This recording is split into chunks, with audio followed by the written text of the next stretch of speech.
So apparently saya datang rumah tu kebetulan dan owner rumah tu kita panggil Mama lah, dia bahasakan dia Mama.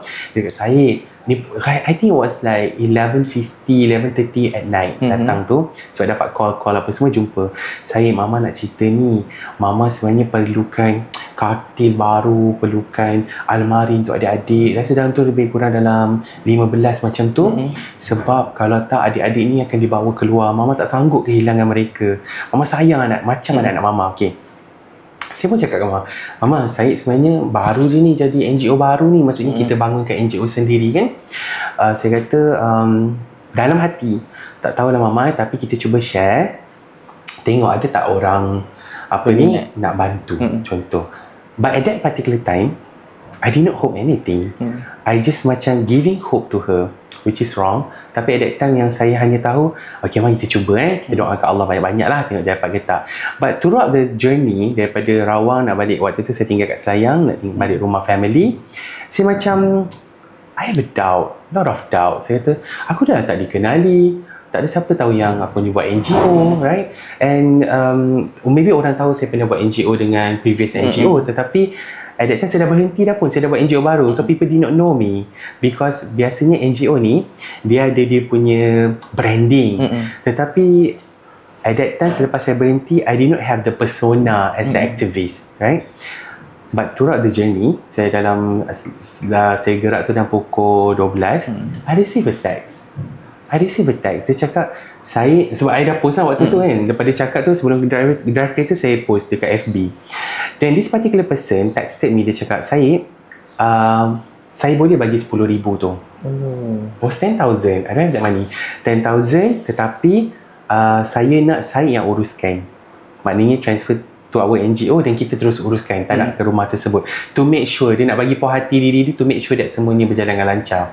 And at that particular time, I was crying in the car because I did not believe in Allah. I did not believe that miracle. I did not believe that rupanya boleh sebenarnya macam bantu.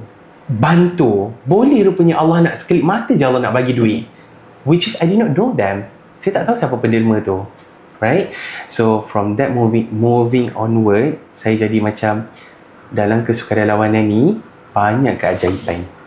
Siapa jadi sukarelawan, siapa buat projek, saya yakin juga Sirakia, NGO lain, dalam banyak-banyak masalah kita rancang, semua lancar. How? Allah yang tolong, kan? Tak pun Allah dekatkan orang ni, Allah permudahkan jalan ni, kan? From that tu, kami bersama dengan tim semua, kita kata macam kadang-kadang kan, macam lagi berapa hari ni duit tak masuk lagi ni. Kita NGO kecil, kadang-kadang nak dapat 1,000 pun makan masa. Tetapi nak yang makan masa tu, bila Allah bagi tiba-tiba settle projek tu. Macam tu lah. Jadi miracle macam tu lah kalau saya boleh cerita kan. Sebab saya juga ada yang sebelum kita orang pergi yang sukarelawan pintu, saya ingat lagi our CEO pernah cerita, anything yang kita buat dalam sukarelawan ni, kepercayaan kepada Allah tu sangat penting. Betul. Dan it will reflect to anyone. Rupa-rupanya dalam kehidupan ni, kita adalah apa yang kita fikirkan pada Allah. Betul tak? Kalau kita fikir hari ni kita bermasalah lah. Kalau modern western punya pemikiran ialah law of attraction. Apa kita fikir, itulah dia. Jadi dulu my mother, dia selalu cakap, tengok depan cermin, dia cakap depan cermin tu, hari ini saya akan happy lah hari tu. Dia macam tu. Kalau kita kata bangun pagi kan, kita serabut kepala kan, banyak benda kan, hari ni serabut lah life tu. Itulah cerita dia. Dia mulakan dengan pagi dulu. Mulakan pagi kita tu untuk kita doakan Allah dulu. Berserah pada Allah. Bila berserah, Allah uruskan semuanya. Kalau saya cakap ni bunyi macam klise ke, I've tried, memang jadi. Dan kalau the intention was not right, tak jadi benda tu. Bermasalah. Kita dah try lah. Kebetulan terjadi. Okay. Tadi saya ada cakap pasal pengalaman. Jadi saya nak tahu lagi pengalaman yang mungkin daripada sukarelawan share dekat Tuan Syed sendiri. Apa pengalaman yang paling orang kata manis time jadi sukarelawan? Manis okay. I remember kita ni kan tolong-tolong orang kan, kita pun tak ingat lah siapa. But then saya pergi ke satu, I think it was Ramadan, saya pergi ke satu rumah untuk ambil barang. Orang tu nak sedekah barang. Jadi bila saya sampai dekat kaunter Pak Guide tu cakap macam ni, engkau pernah tolong anak makcik dulu? Dia cakap macam tu. And I did not remember her. Dia kata dulu engkau dah bagi barangan asas. Dia cakap macam tu selama setahun. Makcik happy sangat. Makcik dah dapat kerja dah. Dia cakap macam tu. Jadi to me at that time, I feel like macam, oh ya ke? Dah tak ingat dah. Oh ya ke makcik? Saya ingat makcik. Ya ke makcik? Macam mana okey, sihat ke? Macam tu lah kita kan. Sebab tak kenal lupa tapi kita nak mesra kan supaya dia tak sedih kan. Tapi I thought selama-lama saya jadi volunteer ni, saya tak fikir apa-apa. Saya cuma fikir macam penat urus tu, urus ni.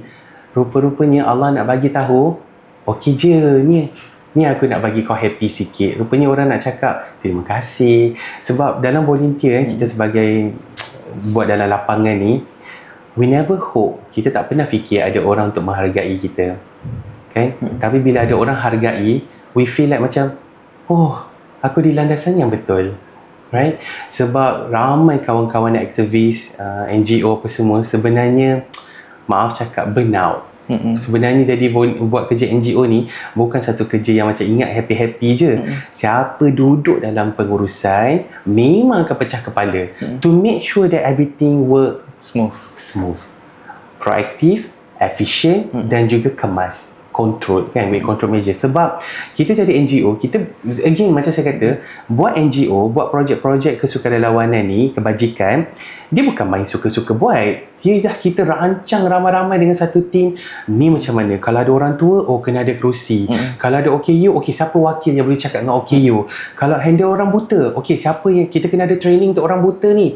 Barangan apa nak bagi, diorang ni sesuai ke barangan ni, barangan tu. Contoh kan, it's not easy. Dan kita tak fikir pun, lepas habis event, lega, kita pun lega. Then another event kan. Tetapi bila Allah dekatkan dengan orang-orang begini, kita rasa macam terharu lah. Kita rasa macam, Alhamdulillah, dia juga orang ingat. Eventually, I think that's the reason why Allah kata, satu, sedekah, okay? Doa anak anak soleh. Lepas tu ilmu yang kita share. We never know dengan siapa yang kita tinggalkan cebisan kebaikan kepada hati orang. But they remember, we did not. But itulah mungkin orang kata sekecil zarah nanti yang mungkin menyelamatkan kita di akhirat nanti. But to be honest, buat benda-benda projek kebaikan ni, kita tak tahu Allah tengok kita macam mana. Kita pun tak sedar kita ni ikhlas ke sebenarnya. We did not know. Right now macam kadang-kadang kita share story kan, apa semua, kita buat projek, macam buat projek dengan anak-anak OKU, kita buat projek dengan anak yatim, anak perlindungan, anak kena sexual abuse kan, anak-anak yang cancer sebagai contoh. We did not know kita ikhlas ke tak. Orang je cakap, orang je kata bagusnya buat projek ni, baiknya. We never know apa yang hubungan Allah nampak pada kita. So nak kena banyak doa. Dan kena banyak, dan rezeki juga. Kadang kita kata kan, adakah kesukarelawanan ini perlu datang dalam bentuk duit? Tidak, it doesn't work that way. Kesukarelawanan ini dia datang dalam bentuk, pelbagai bentuk. Asal kita buat baik, akan dibalas baik. Macam tu kan. Jadi macam jiwa pun kita terapkan konsep hebat amal, banyak buat amalan, hebat jiwa. Macam tu. Itu kita punya slogan lah. Jadi we wanted to encourage everyone. It doesn't have to be like kena bila nak buat baik kena ada duit. Tak. Nak ada buat baik dengan bercakap baik pun dapat pahala. Betul. Senyum pada orang pun dapat pahala kan. Contoh kalau kita pergi stesen minyak kan, kita nampak ada pekerja-pekerja asing kan, siapa-siapa kan, ataupun orang Melayu kita ke, bangsa kita. Assalamualaikum pakcik. Pakcik sihat? Dah buat dia happy dah. Dia happy. Ataupun Fauzan contoh hari ini nak beli air sedap-sedap ke contoh, letak dekat meja kawan-kawan, meja-meja satu tim. Kenapa ni Fauzan? Saja. kita tidak tahu orang yang kita santuni itu sahabat kita ke, rupa-rupanya daripada tadi sedih sangat rupa-rupanya sebab fikir banyak benda, masalah keluarga, masalah percintaan contoh kan. Rupa-rupanya dapat air sedap, happy, buat baik. Itu cerita dia. Jadi nak buat baik ni susah ke? Tak susah. Tak susah, tapi cabaran ada. Betul. Okey. Ujian Tapi boleh tak? Boleh. Kena istiqamah. Macam tu. Okay. Soalan yang seterusnya. Baik. Apakah orang kata aktiviti yang sesuai oleh sukarelawan tapi dilaksanakan secara dalam talian, secara dalam maya? Okey, alright. Macam mana pendapat? Okey, sekejap.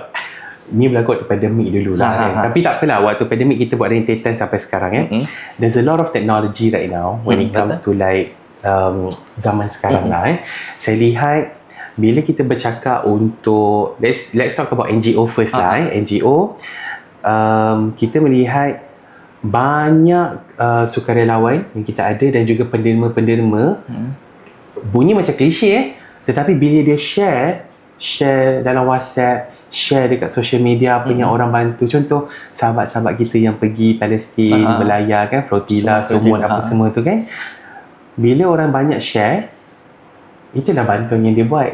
Kita kadang-kadang tak ada masa sebab dia jadi volunteer ni untuk jadi kesukarelawan yang kita involve dari sudut masa, tenaga, kemahiran dan juga suara, advocacy. Jadi suara ni lah apa yang orang share banyak tu, dia suara lah tu.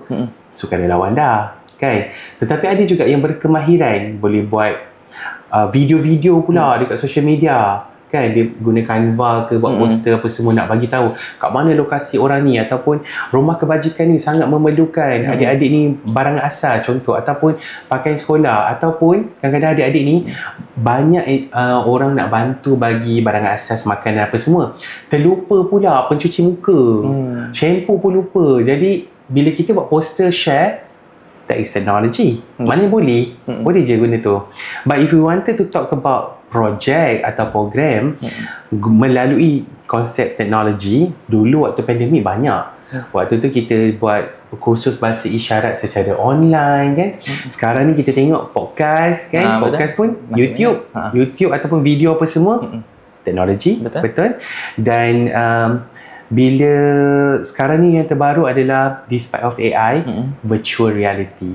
Contoh, kalau katalah kita tak mampu nak bawa adik-adik pergi keluar daripada rumah dia, tetapi kita ada kemahiran buat virtual reality, kita pandai buat video, ada pakai kamera, pakai apa? Google VR tu, bawa ke rumah mereka, main dengan mereka. Jadi dia dapat tengok suasana, nak tengok zaman dinosaur ke, nak tengok Mekah ke apa sebagai contoh. That is technology.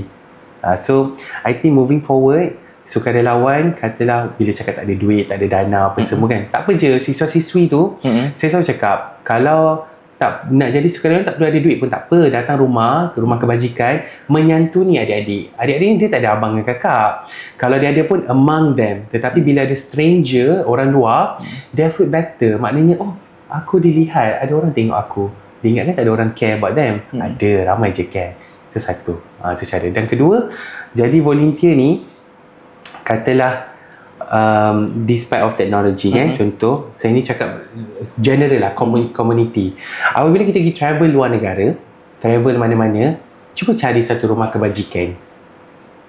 Get me? Contoh, kalau Fauzan nak balik dengan kampung mana Fauzan? Perak. Perak belah mana? Batu Kurau, okey. Tengok ada tak rumah kebajikan kat situ. Balik nanti nak raya ke apa, pergi hantar iftar ke, pergi hantar kuih raya ke sebagai contoh. Tapi jangan pergi seorang, bawa keluarga.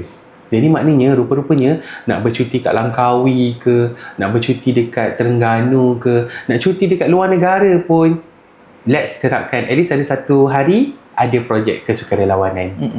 Tak lama pun, buat 10 minit, 5 minit ke apa ke kan. Apatah lagi kalau teknologi lagi sekejap. Kan share bagi dalam satu hari 5 minit ni nak cerita pasal serial care je, nak bagi orang tahu.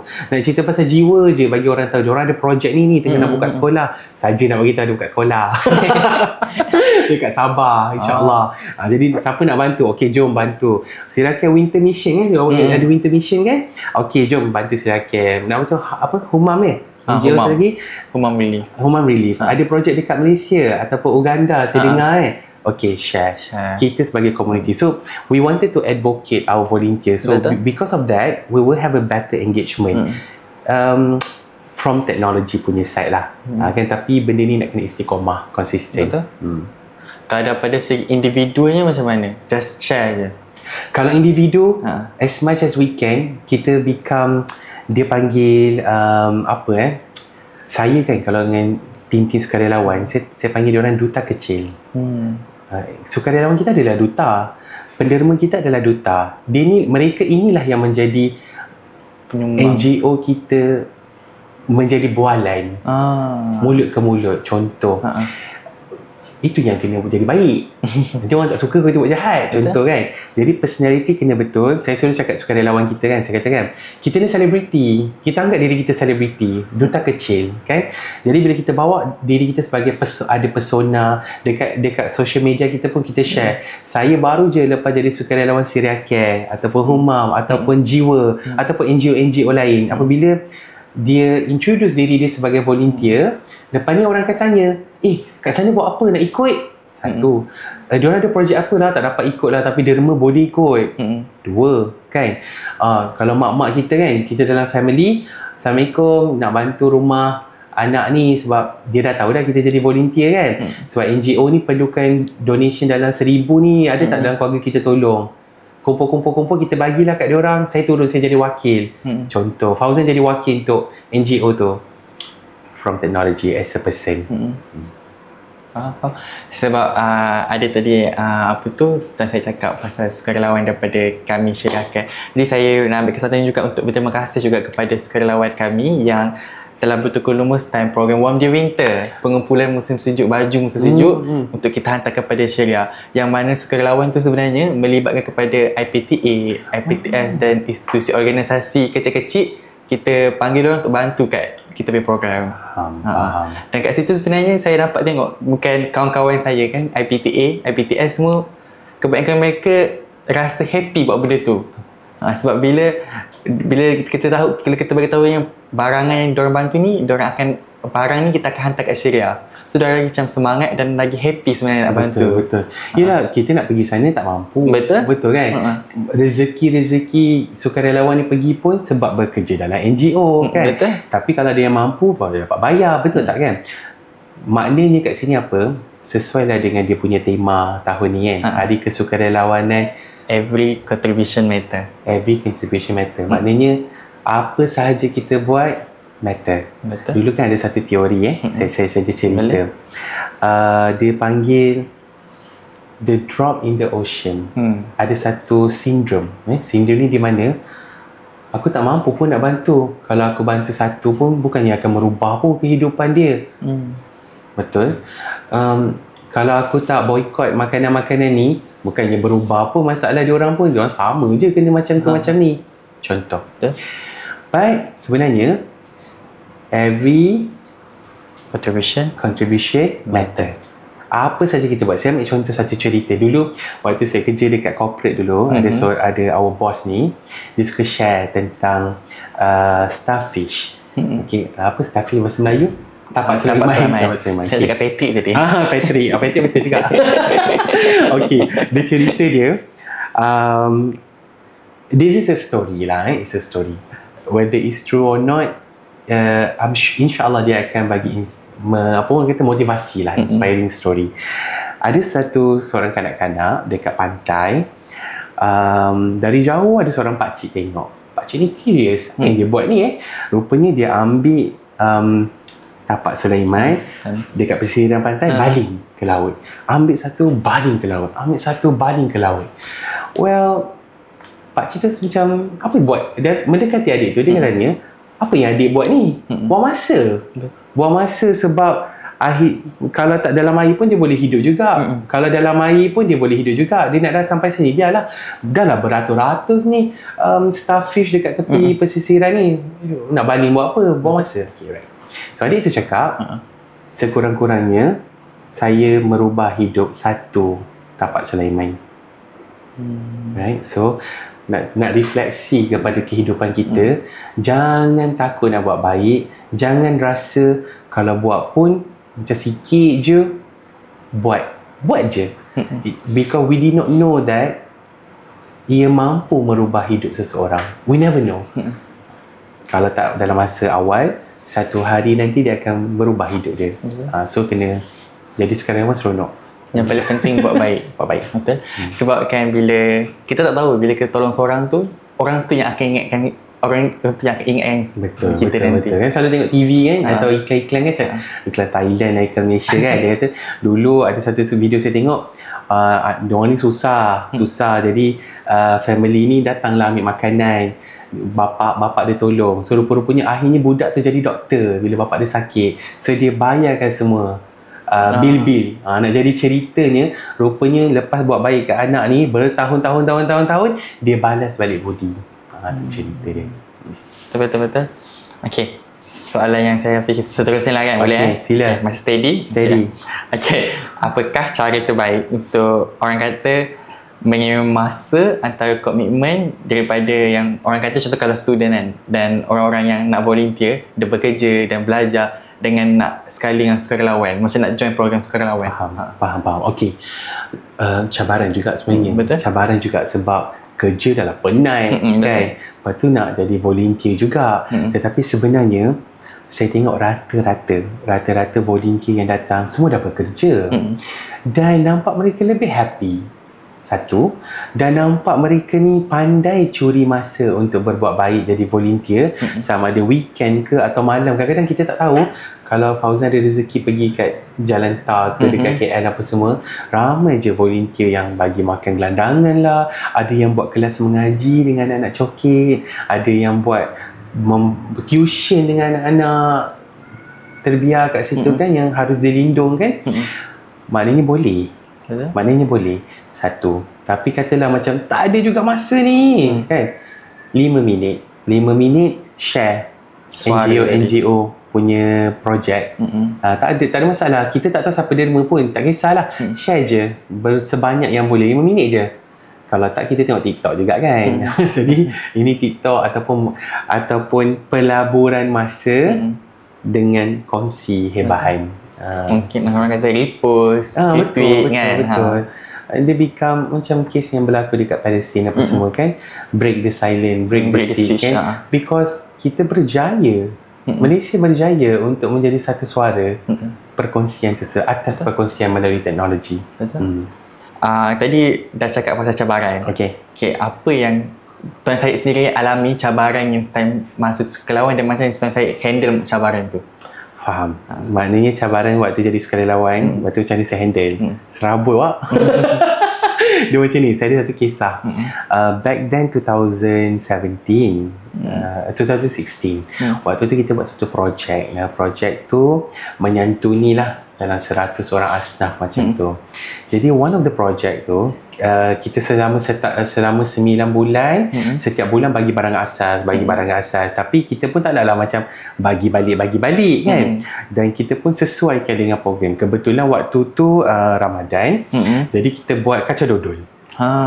Kacau dodol. So waktu kacau dodol tu, kita pun mesti nak cari kawah, nak cari apa semua tu. Jadi kita pun berbincang lah dengan pihak-pihak tertentu kan. Dalam masa sebulan tu dah bincang janji dah macam-macam ni. Janji dah. Contohnya waktu tu cerita, jangan risau, semua saya akan bagi. Kita macam, terima kasih pakcik baik lah macam tu kan. 2 days before the event, Dek, pakcik cancel lah, pakcik ada projek lain. Tak dapat. Rasa nak runtuh. Rasa macam nak menjerit. Sebab apa?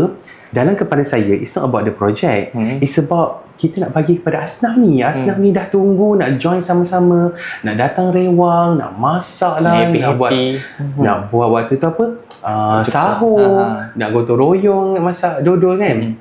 Tapi Allah tu maha baik. What happened was, kebetulan before that, dia macam ni, bila kita buat projek, memang betul lah rupanya kena banyak kenal orang, kena banyak network. Tetapi network ni daripada mana? Rupanya daripada sukarelawan-sukarelawan kita jumpa tu. Because bila kita buat kesukarelawan pada projek, we never know latar belakang mereka. Ada yang doktor, ada yang engineer, ada yang logistik, maksudnya ada barang-barang. Tetapi pada masa tersebut, sebelum tu saya dah jumpa dengan cikgu. Cikgu buat kat sekolah projek ni, cikgu. Dengan siapa kita boleh dapatkan kemah? Oh, saya ada seorang abang ni dia asnaf juga, kita bantu ni. Dia cakap kan, okeylah bagi kontak. Abang tu pun kontak. Abang kata, Syed, abang ni nak bagi kemah ni boleh ke? Apa bang, 70 boleh ke? Tu je ada. Okey, boleh. Memang okey je. Kalau tak nak bagi percuma apa, dia kata gitulah. Then, because of tadi dah cancel, saya tanya, abang, ada tak rezeki kot, ada siapa-siapa ada apa ni, kawah untuk buat dodol? Oh, ada. Abang ada 6 biji. Oh. Waktu tu rasa macam nak lompat-lompat sebab happy sangat-sangat. But because before that saya dah call saya punya presiden. Saya cakap, bos, kalau nak ikutkan ni ada masalah ni, tapi I ada solusi, bagi saya masa. Because kenapa as a volunteer, eventually kita akan started to realise everything bukan masalah, everything is cabaran. Bila cabaran, otak kita akan mencari solusi. Tapi kalau kita cakap masalah, kita macam tertutup pintu-pintu lain, kita tak nampak. So I always encourage our volunteer, apa-apa berlaku, isu, we call it cabaran. Cabaran akan ada solusi. Macam tu. So that particular time, as a management, saya dah ada pengalaman kerja management, kita kena faham bila bercakap dengan the authority untuk tidak hanya memberi isu, memberi cabaran, tetapi kita lebih kepada apa solusi juga. Itu yang kita nak tahu. So literally selesai program tu dengan jayanya. Tetapi nak cakapnya, dalam spiritually, dalam banyak-banyak struggle yang lalu ini, again suka untuk saya katakan, nak kena berserah pada Allah, nak kena juga berharap. Bunyi macam faham dah, berserah pada Allah tu, tapi apa solusinya? Allah bagi solusi tu. Itu dah. Jadi saya nak cakap benda ni pun susah, tetapi I'm sure that Fauzan dan sahabat-sahabat dan kawan-kawan yang menonton ni, penonton-penonton semua, pasti dalam mana-mana cabaran eventually akan nampak solusi-solusi yang baik. Bila jadi volunteer, lagi nampak, sebab kita sentiasa dah di lapangan sebagai sukarelawan. Ramai yang macam dah selalu jadi volunteer kan. Dia akan cakap, saya nampak tadi kat situ makanan macam tak teratur lah, saya tolong Dia cakap, oh please tolong. Saya tak sempat ni. Dia pergi. Because why? Dia dah nampak dah apa tanggungjawab dia, apa solusi dia. Dia nampak what to do, what to prepare. So moving onward, dia cakap, saya rasa lepas ni kena ada satu team lah untuk jaga makanan. It help us.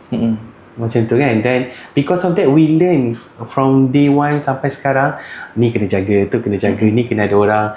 Kadang-kadang kita tak perasan sebab kita nampak satu bahagian saja, orang lain nampak meluas lagi. So as a NGO, as a volunteer leaders, value every comment, value every feedback, because we do not know, it might help us. Betul. Saya sokong, saya setuju. Sebab bila kita jadi orang yang orang kata yang menggerakkan program tu, kita kena sentiasa berfikiran terbuka. Betul. Dan sentiasa ada critical thinking untuk selesaikan satu masalah tu. Bukan hanya kita macam mengadu domba yang kita ada masalah ni, apa ni. Betul. Sebab tapi sajalah share kan, dalam kita punya team pun kadang-kadang, maaf lah, as a leader ataupun kita penggerak, organizer, coordinator lah kita tak be able to justify kepada our team dan sukarelawan why kita buat macam ni. Sebab dalam kepala kita pun dah macam-macam, tetapi if tanya, kita akan bagi tahu. Sometimes bila kita cerita, mungkin juga dia jadi macam tak, to them tak valid, tapi to our experience is valid. Kan? Contoh kita buat projek untuk warga emas, kan, ada sediakan kerusi, kan, tetapi saya cakap make sure sukarelawan standby kat depan-depan kaunter tu, supaya bila ni kita tak tahu siapa audience kita yang datang, tapi kadang-kadang yang datang ni nenek, sebab nenek jaga cucu, mak ayah tak ada rupa-rupanya, dan siapa nak angkat barang yang seberat macam 10 kg semua tu. Volunteer dah standby. Kena fikir tu. Kedua, pernah dalam satu momen saya kata kat sukarelawan saya, team lah bantu dapatkan rumah kebajikan ini, semua data-data umur berapa adik-adik, berapa lelaki, berapa perempuan, siapa punya hari jadi on that day. That was the instruction order. Dan the team kata dah mesej dah ni, banyak kali tanya tak reply juga. Kita nak buat birthday ni tapi macam tak ada respon sebab dia ada game activity, tetapi lepas tu nak buatlah birthday kejutan kan. Saya kata tu diorang, jadi the team rasa macam serabut lah Syed ni macam tu kan. Saya nampak sesuatu tapi saya hold. Okay, let's experience it together in my mind. Saya kata, okay tak apalah, nanti I have a reason sebab saya takut nanti bagi hadiah tak sesuai pula. Tapi nak buat macam mana? Tak nak pergi ke? Pergilah tengok. Tak, ni busy juga benda lain. Okay, tak apalah. So on that particular day, hadiah-hadiah ni adalah hadiah buku-buku lah apa semua tau. Birthday adik seorang budak perempuan tu, umur 7 tahun. She was very happy. So dia pun dapatlah hadiah buku-buku tu. Not knowing that buku-buku tu ialah bagaimana untuk bermulakan perniagaan. Kau rasa? Dia suka ke? Kan saya kata 7 tahun kan. Tapi I believe that sometimes kan tak lalui tak tahu. Jadi bila kita bagi cabaran kepada team pun rasa macam susah lah. So bila dia rasa benda tu, oh patutlah, okey lah lepas ni kita lebih bersedia. Tapi saya kat office waktu tu saya kata puas. Tapi tak gaduh lah, ketawa-ketawa je lah. Tapi nak cakapnya the crucial untuk become coordinator is not as easy lah. Jadi bila jadi volunteer pun kita akan nampak ni, kita akan observe. Contohlah Fauzan, lepas tu I know you have team Kak Roza, lepas tu ada siapa, Muiz, ada Zaid, ada siapa-siapa lagi. Bila mereka bertugas kan, kita akan observe semua orang ada tugasan masing-masing. As a volunteer kita akan nampak, oh macam ni rupanya dia tangkap gambar, oh macam ni patutnya grafik nak buat kalau charity. The volunteer will learn. So we have to show the best as we can. Okay, soalan yang saya rasa seterusnya lah kan. Sebab tadi banyak kita sentuh pasal masalah mental, kesihatan mental. Jadi saya nak tanya pendapat Tuan Syed, macam mana kalau sukarelawan ni dia boleh jadi terapi untuk kita punya kesihatan mental? Baik, kalau ikutkan banyak volunteer kita bermasalah. Betul. Banyak saya dah jumpa dah yang bercerita kan secara terbuka. For some reason, Alhamdulillah, I'm so happy that saya borak dengan sukarelawan. Saya kata kan, bersyukur sangat sukarelawan ni dia ada masalah cabaran mental. Dia boleh buat jahat tau. Dia boleh je rosakkan diri, dia boleh je decide untuk bunuh diri, dia boleh je decide untuk sakitkan diri kan. Tetapi dia choose volunteerism, the right wing, untuk berbuat baik, untuk terlibat jadi volunteer. Betul kan? Jadi when this sukarelawan ada, kita akan sentiasa untuk jaga, right? Dan memang betul bila kita rasa, sometimes simple je, kita rasa macam kita jadi volunteer tetapi kita macam hidup aku selama ni susah, aku tak ada tu, tak ada ni, tak ada apa semua. Bila you jadi volunteer, you akan rasa bersyukur. Bunyi klise tapi you akan rasa bersyukur. Sebab jadi volunteer ni you akan nampak, ya Allah ada orang lebih susah daripada aku. Saya tengok baru-baru ni kita buat projek dengan anak-anak Down syndrome kan. Mendaki dekat jungle trekking dekat Taman Tugu Negara. Okay, waktu pergi sana the family was so relieved. The parent was so lah macam ada juga orang tengok anak aku macam tu kan. Sebab it's not easy untuk uruskan anak-anak Down syndrome, anak-anak OKU. Tetapi lepas tu dia feedback apa daripada volunteer, saya tak sangka macam ni rupanya susah saya ingat hidup saya lagi susah. Yang tu kita nak, maknanya lepas ni dia akan lebih banyak bersyukur, insyaAllah. Okay, baik. Tuan Syed, kita dah ke penghujung ni, jadi saya nak tanya last question lah, which is apakah projek yang akan dilaksanakan oleh Jiwa, dan akhir sekali apakah pesanan akhir kepada Tuan Syed untuk sukarelawan kita sepenuh hari ni? Sebab kan kalau nak katakan projek kan, so saya tanyakan perkata projek, so saya nak share juga projek yang kami lakukan di Syria, di Syria Care adalah berkaitan dengan program Rule for Syria, yang mana bawahnya itu adalah untuk kita buat pulih masjid, sekolah dan rumah. Untuk di kawasan mana tu? Okey, kita akan laksanakannya di kawasan Latakia Syria. Yang mana kita nak bantu orang kata komuniti di Syria untuk bina hidup mereka. Ini untuk mereka. Ini maknanya projek untuk musim sejuk ni lah ya. Betul. Anggap-anggap nak buat, kata saya nak buat masjid, nak buat rumah sekolah. Berapa banyak tu? Okey, kalau sekolah, kalau rumah, kita anggarkan dalam lebih 25 buah rumah untuk kita bantu keluarga. Sebab mereka daripada rakyat Syria ni, dorang dulu rumah dorang kena bom dan sebagainya. Jadi kita nak bantu dorang daripada dorang duduk kat kemah yang orang kata tak selesa sebenarnya, untuk kita bantu mereka kembali kepada rumah. Betul. Itu sedikit lah berkaitan projek yang kami tengah jalankan di Syria. Kalau di Jiwa macam mana? Baik, faham. Jap, tapi dana macam mana setakat ni? Kalau dana masyarakat ni masih, orang kata kami masih mencari lagi lah untuk bantu. Belum cukup lagi kan? Tapi nak sengaja saya tanya sebab nak cakap inilah cabaran NGO. Betul. Inilah cabaran NGO bila kita nak buat kebaikan, dana tak cukup. Dana tak ada. Tapi kita di lapangan kita nampak projek ni kena buat ni. Betul. Sebab kita ada tujuan. Betul tak? Jadi correct kan? Okey. Jadi macam di Jiwa juga, kami ada satu projek upcoming, hopefully kalau Allah permudahkan, insyaAllah Ramadan ni kita nak buka cabin.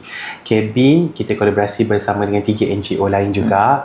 Ada Pertubuhan Adin dan juga Sempurna Prihatin, dan Jiwa adalah salah satunya orang kata yang mendukung projek ini. Kita nak buka pusat komuniti di Sempurna Sabah Pulau Bumbung. To be specific, nama kampung tu Kampung Gelam-Gelam. Waktu kami pertama kali sampai kat situ, datang borak-borak je dengan makcik-makcik kat situ. Dah budak bawa beg sekolah. Dia tanya, bila nak start? Dia cakap macam tu. Kita kata, pergi masuk dulu macam tu lah.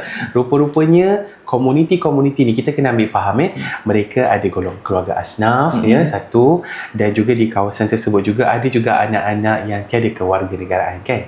Jadi maknanya, tapi takkan kita nak biarkan. Betul tak kan? Sama dah juga macam Syria rasa kan. Betul. Bila kita buat projek Syria, takkan kita nak biarkan. Jadi untuk penderma-penderma kita berdoa sama ada mana-mana NGO Syria Jiwa atau NGO lain, balik kepada soalan tadi tu, apa kita boleh buat kan? Let's share as much as we can, right? Sekarang ni orang pernah cakap, tapi saya bagi RM1 je, tapi saya bagi RM10 je. Patah balik, every contribution matters. Kan? So maknanya saya berharap, kita doa lah untuk yang orang-orang di rumah yang menonton kan, nanti insyaAllah share video ni as much as you can. Bagi ramai-ramai orang tengok, sebab kalau boleh, semua komuniti atau lebih tepat, semua rakyat Malaysia kena faham, kena terlibat, baik ibu bapa, baik kawan-kawan, adik-beradik, saudara mara, kena terlibat jadi sukarelawan.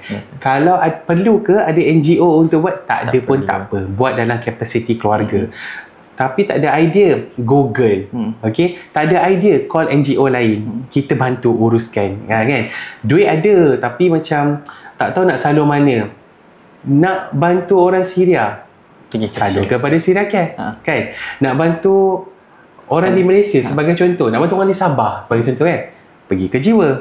Nak bantu rumah kebajikan, carilah dekat kawasan-kawasan dekat dengan rumah. Maknanya macam tu. So, the whole idea, terapkan dalam keluarga, terapkan dengan kawan-kawan. Kita ada orang buat kempen sedekah subuh. Kan? Hari ni sedekah subuh hari Isnin, kita akan bagi kepada NGO Sidakat. Contoh. Okey, sedekah hari Rabu untuk Jiwa, contoh. Sedekah hari Jumaat, pecah dua. Contoh kan. Jadi semua dapat kan. Betul. Because ada orang dia bagi satu tempat je. Sebenarnya banyak lagi tempat kan. Betul. Saya ada rezeki Allah bagi, pernah pergi ke Syria dekat Azaz Dia adalah border antara Syria dan Turki. Waktu tu we went there bersama dengan 14 sukarelawan. Keadaan sangat teruk. Siapa tak pergi tak tahu. Memang betul. Nampak macam okey. Saya teringat selut-selut waktu tu kan winter kan, memang sejuk, tak ada salji tapi sejuk waktu tu. Budak-budak semua pakai kasut biasa je. Kami semua pakai kasut boot. Kasut boot tu terbenam dalam selut. Adik-adik semua chill je. Jadi nak cakapnya dia punya, orang kata kemandirian dia berada di situ, dia sampai nampak macam dah orang kata dah biasa dalam keadaan tu. Kita yang tidak biasa ni, memang kita nampak mereka sangat-sangat memerlukan. Dan I dan suka untuk saya katakan, saya bersyukur juga ada ramai NGO dan antaranya Siracare untuk bantu mereka di sana buat sekolah, saya tadi kan, sekolah, buat rumah dan juga buat masjid. Betul. I think ini satu pelaburan yang baik, apatah lagi bercakap dari sudut rumah ibadat, masjid kan. Lepas tu ilmu pula. Lepas tu untuk bantu keluarga-keluarga dia pula dapat doa-doa yang baik kan. Kalau bantu jiwa pula, sabar, pendidikan juga. Dan kita pun banyak dia projek-projek lain kan. Kalau tak nak sedekah spesifik, infak setiap minggu. Patutnya kan, saya suka kata kan, suka pederma kan, buat ni auto kredit. Jadi macam tak pening kepala, setiap bulan 50 ke sini, 50 ke sini, 100 ke sini contoh. It will be easier, tak pening kepala. Rupa-rupanya kalau jadi apa-apa, pahala tu bergerak je non-stop. InsyaAllah. InsyaAllah lah. Okay, jadi yang tu apakah harapan dan pesanan akhir? Oh, pesanan akhir. Okey, baik. Suka untuk saya katakan, ada hadis Nabi cakap, bersabda, lebih kurang ayat dia, setiap perbuatan amal makruf itu adalah sedekah. Betul. Jadi rupa-rupanya, again, every contribution matter. Buat baik sedikit walaupun dengan hanya tanpa gunakan duit, dengan bantu share di hebahan media sosial, ataupun telefon lah Siracare, cakap macam mana kami dekat syarikat saya ni nak buat satu tabung khas untuk Siracare contoh, nak buat tabung khas untuk jiwa atau NGO-NGO lain atau rumah kebajikan lain. Orang-orang begini telefon, kumpul, maknanya dia tahu suatu syarikat ni setiap bulan akan derma kat sini. Jadi dia tahu konsisten dia bagi tu. Mereka tidak tahu yang sebenarnya ia sangat membantu, bukan sahaja NGO dalam menggerakkan gerak kerja, tetapi terbina mahligai-mahligai untuk pelarian-pelarian dan penerima manfaat kita, insyaAllah. Okay? Okay, baik. Terima kasih Tuan Syed atas sesi perkongsian kita sepanjang Chat Corner ni. Dan saya rasa panjang ni. Saya rasa macam nak panjangkan lagi. So, saya happy dengan... Saya pun happy. cerita-cerita dan sebagainya kan. Tapi masa dah suntuk. Tapi Fauzan, sebelum kita berhenti sebagai orang belia, sebagai anak muda, apa harapan Fauzan tentang kesukarelawanan? Ya, baik. Bagi saya kan, harapan saya macam saya nak golongan belia ni, terutama golongan-golongan mahasiswa lah, untuk kita terus dengan ringankan tulang, ringankan diri untuk bantu orang-orang yang lebih susah daripada kita. Sebab kan kalau nak tengokkan student ni orang kata macam dia fikir macam dia je susah. Saya fikir macam saya je susah, tapi sebenarnya bila kita dah involve dengan sukarelawan ni, ada lagi orang lain yang susah, dan tak sama lagi orang kata pupuk cara kita bersyukur. Betul. Itulah harapan saya kepada beliau, supaya orang kata terus kenal dunia sukarelawan ni sebenarnya. Betul. Dan since awak dah jadi wakil, juru cakap duta Siracare kan, awak kena ajak ramai lagi siswa-siswa. InsyaAllah. Saya doakan. Okay, baik. Itu sahaja daripada kami. Jadi kita jumpa di lain masa. Semoga kita berjumpa lagi. Sekian, terima kasih.